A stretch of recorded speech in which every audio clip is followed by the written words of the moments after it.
What's going on, YouTube? Welcome to my YouTube channel. Today we're going to do what I think is a great way to figure out the authenticity of specifically 1986 American Silver Eagles. So I don't think anyone's really done this on YouTube, but each year kind of has its own, I guess, characteristics of how the eagle was struck. And obviously the 1986 is the very, very first year.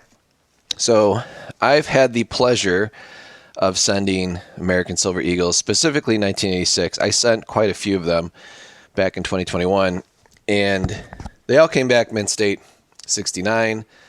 I ended up selling all of them. I didn't make really any money. I think I lost money in every single one.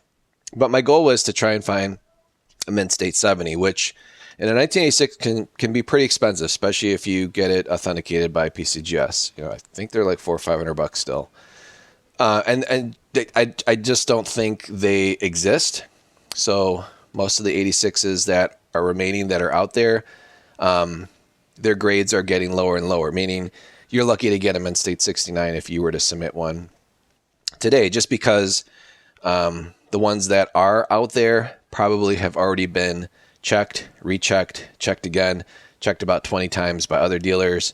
The cycle of money or collections, someone that maybe bought a monster box of 86, probably pretty rare, but again, it was the first year of the Eagle. So I think your mint state 70s, your population count with PCGS and NGC are going to remain pretty consistent. I don't think it's going to change much. Now, if there is a discovery where someone, finds a monster box that has not been opened, that can be very valuable, and someone will pay huge money for that ability to purchase a monster box like that. But again, I don't know if those deals even exist anymore. I mean, it's 2024, like 1986. Guys, it was 38 years ago. I know we're not getting younger, but let's be realistic, right? So my goal is to, as far as preserving the hobby, I'm a huge fan of American Silver Eagles. I get in and out of them, and I'm back into them. And the reason is they're very, very affordable. So I recommend you get back into American Silver Eagles as well, versus other channels that'll say don't stack the Eagles, the premiums are still too high, so on and so forth. Guys, spot is like $22. You can get these for about $4 or $5.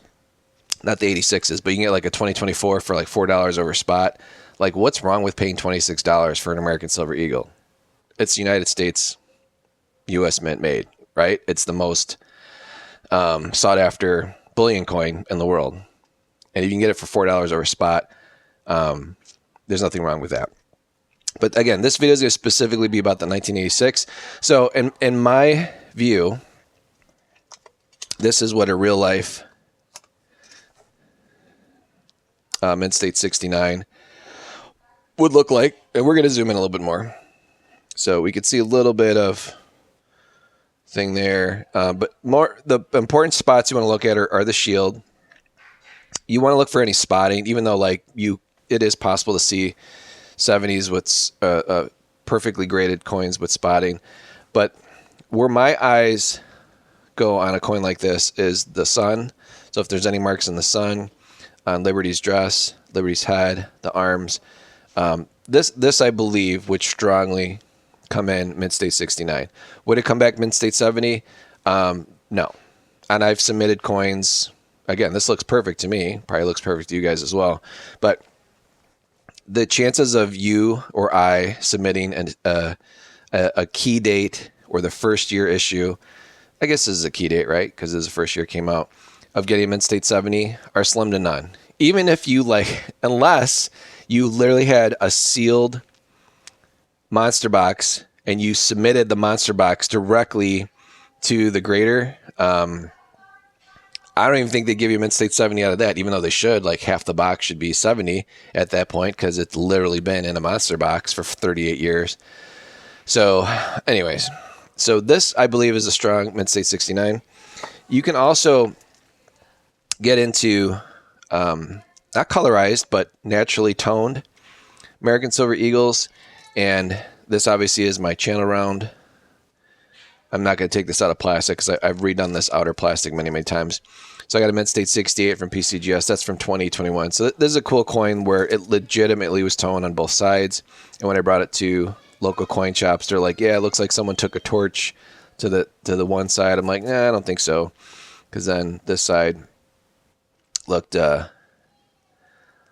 don't know, looked more authentic. Like normally when someone's messing with this, they get that purple bluish tone and it's kind of like leaked on the other side and looks just super fake. It looks like when you're dipping Easter eggs, like that kind of look. And then this obviously is what PCGS took a photo of, which I turned into a channel on, which is cool. So, and you can, like if you find Silver Eagles out in the wild, if they're in boxes like this, stored, this I have listed for $350, and then this is a real, like, honest to goodness, straight up real toned coin, and you can tell like this part didn't see the light of day, and then you could see how the toning just attached itself. And again, like this could have been in someone's drawer. Someone really didn't, maybe forgot about this for quite some time, and I mean, like this is legit. Like look how old and nasty this tape is. Like this to me looks like 1991 tape. So they just had it stored like this, and even though only a little bit of air got in there, it colorized or toned the coin itself. Other holders that will tone coins besides albums are these older holders. So these came out in the 80s and 90s. They're very, very junky. This I don't think is the original coin that was inside there, but these things like always break right here. So if you find a toned coin in this type of holder, it's most likely legit, because again, if you're buying a collection, not necessarily like looking on eBay or whatever, but if you're like actually looking at someone's collection and figuring out if you want to buy it or not, or if you run into grandpa or grandma's coin collection, and you see toning, again, it picks up the toning from the dyes or the chemicals that this cardboard / ink print was on. This is an example of a polished coin. So this would not be something you would send in to get graded. And again, I know it's bullion grade, but my goal is to, these are the original 1986 holders, and they made these till 1987, beginning 1987. So they like fit perfectly inside there. And then see, it goes inside there, and then you just, you know, it kind of airtight capsulizes each side. So believe it or not, these capsules themselves are hard to find online. So I'm the cheapest right now at eBay. I've got these listed for $20. I think I have 11 left, but my goal is to make a nice roll. This coin would not be part of that roll, but my goal is to make a nice BU roll of 1986 American Silver Eagles with this orange original case. And this you could tell was out of like someone's monster box. This is not used and abused. I don't know where the seller who sold this to me got it from, but you can tell like someone had these and they put them like in a Ziploc bag right away. There is no weathering. There's no obvious toning. You could tell there was eagles there at one point in time, but this looks like someone took the eagles out, sold them individually, and then whoever had 12 of these, which obviously is someone who actually owned a monster box, set these aside and totally forgot about them. But these are like, seriously, it looks like they just made these. And these capsules themselves are 38 years old, about. So anyways, if you see basically polishing like this just means someone took a polishing cloth and went to town on it. I don't think this was dipped. Or if it was dipped, I'm not very familiar with Easy Zest and all those dips. I've just seen videos on it, but maybe this is over dipped. But to me, this looks like someone just took like one of those polishing cloths that you use like on a watch or jewelry, and then just went to town on all the fields, which sucks because this is a key date, and you know, someone will still pay about $40 for this coin just because it is a key date, and that would probably be the cheapest one on eBay right now. But my goal is to create a nice BU roll and get around $55 per coin, which sounds like a lot, but it really isn't. If you were to take the time and try and find 20 just like this, so this one I'm asking, I think 60 or 65 for, but my goal is to get 20 of these type of coins and then sell them in one of these. So for a collector that wants the very first year and an original 86 holder, if that's very important to them, that to me is like cool. That's a cool way of collecting, basically putting 20 in an original holder. So if you find something like this and it's polished up, just, you might even find something like this in a dealer's cull bin, which is cool. So if you could pick this up for like $2 over spot because it's in their cull bin, like grab it, because it's definitely worth $40. But it would basically be thrown in someone's album. Like, this is not something someone would send in to get graded. Now, here's something really weird. I've never bought a coin like this. I got this from eBay.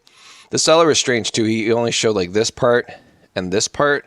So I assumed this holder was one of those like generic, kind of like these type of holders here that are made by Whitman or H.E. Harris. So when I got this, I was like, okay, well, that's interesting. I'm like, well, that's definitely not a mint state 70. It's got some like milking on it or something too. And I don't know if that's in the case itself. But then it's like, why is there a sticker here? Well, underneath you can see it's a 1987. So I'm like, okay. So someone tried to pull a fast one on a coin shop, or someone at a coin shop tried to pull a fast one on a customer back in the day. I did look up this company, American Certified Coins, and it's not like a place you can actually send in to get stuff graded. I don't know. I don't know the real history on it. There's not much on it. Website doesn't exist, and even like websites like Coin Help You and stuff, there's very little data on it. But this is what an actual, I guess, American Certified Coins slab looks like. It does not make this Silver Eagle any more valuable. I was trying to crack it out. So you can see here, there's some crackage here. I took a razor blade in here to kind of try and work this open. And it appears that this was something you could take apart back in the day, but then someone put this 86 inside, and then they probably took a thin layer of super glue. So I've been working on that. So I'm going to open this up in front of you guys here.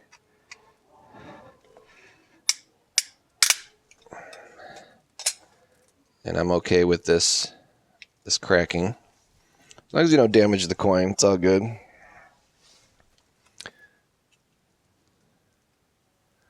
Let me get a screwdriver. So I'm going to try and do this without hurting myself.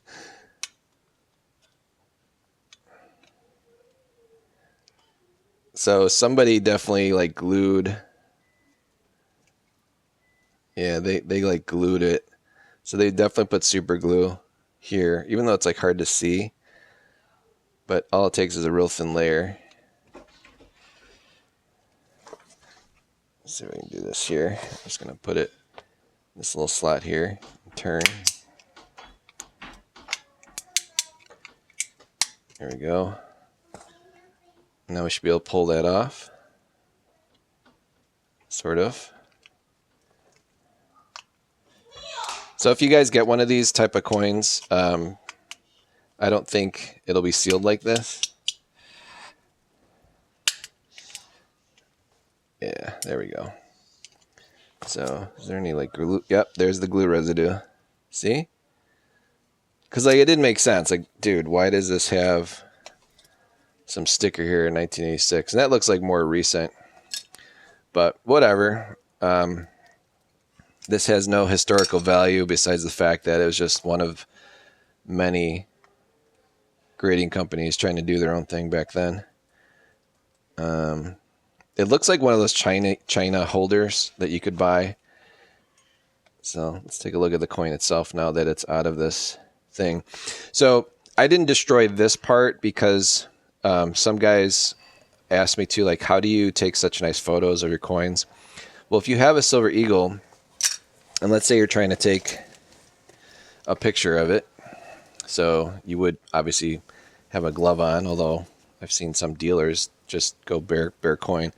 So you hold like this, and you hold it at an angle like that, and then you flip it. You take a picture like this, and like this, and like this.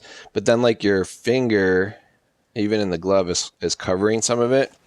So if you find, this is from an ICG,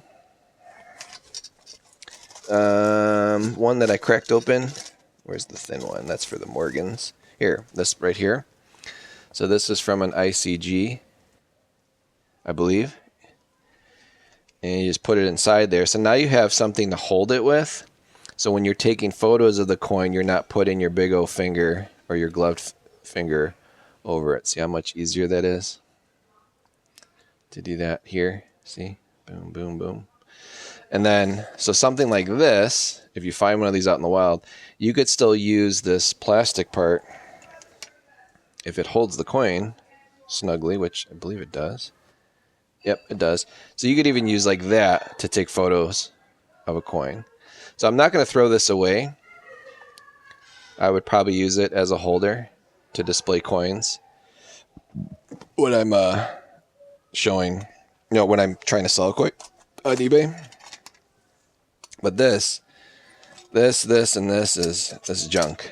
So I'm going to toss that.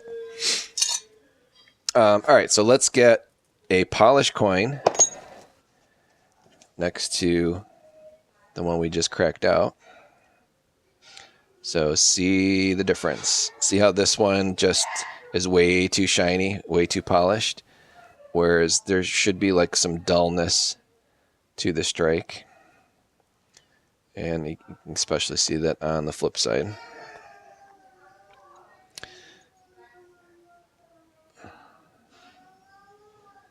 And this one probably just has some dirt on it, so that looks to me like mishandling back in the day.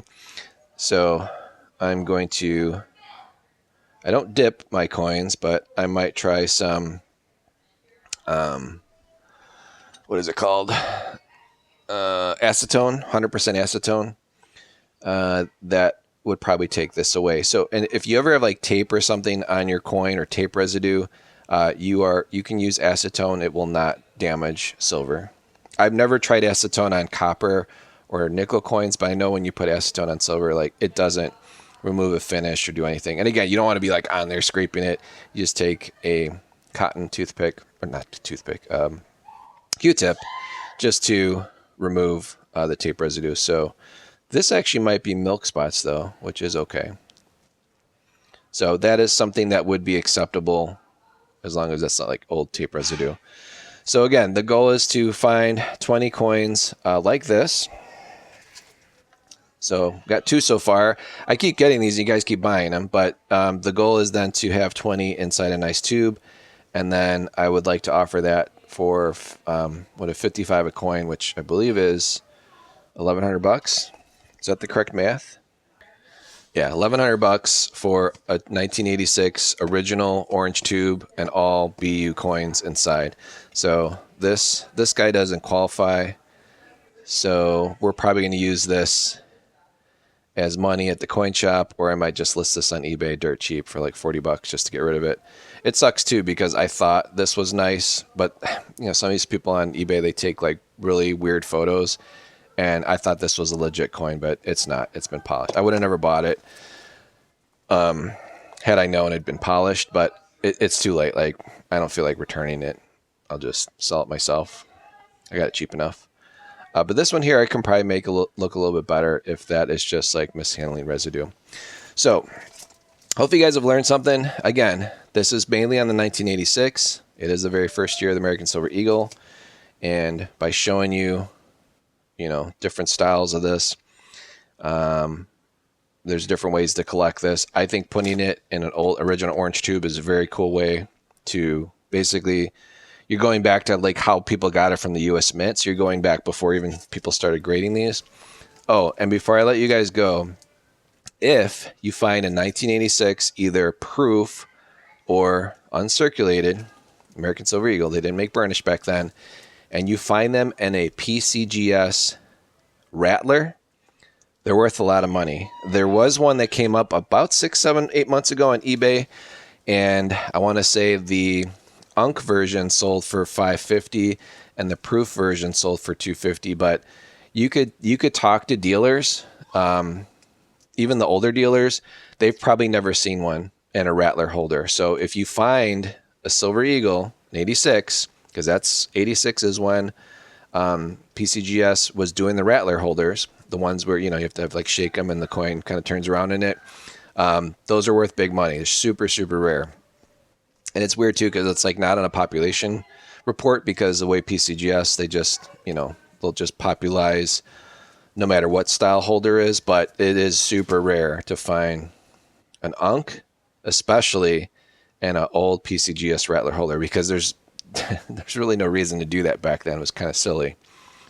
It wasn't as like how they do it now, where it's like, oh, okay, you can buy a tube of them, you can buy them individually, or you can buy pre-sale mint state 70s, mint state 69s, pre-emergency issue, pre-sold issue, advanced release, all that other caca that they make up on their labels.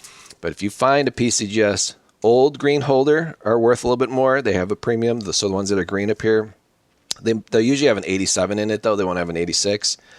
Or a Rattler. If you find a Rattler with a 86 Unk or Proof, they're worth huge money. So if you're out there in the wilderness, not at a coin shop, because they're going to know they go for big bucks unless they just don't care about Silver Eagles, you want to snatch that bad boy, keep it for your collection. It's super rare. Or just put it on eBay, and I bet you get like $500-$600 for a simple 86 Silver Eagle and a Rattler holder. Not one of these, even though this one's rare because of the toning. We're talking old school Rattler holder. So anyways, guys, I appreciate you guys watching. Please like, share, subscribe. Hopefully this has taught you something about the 1986 American Silver Eagle. Talk to you in the next one. Bye-bye.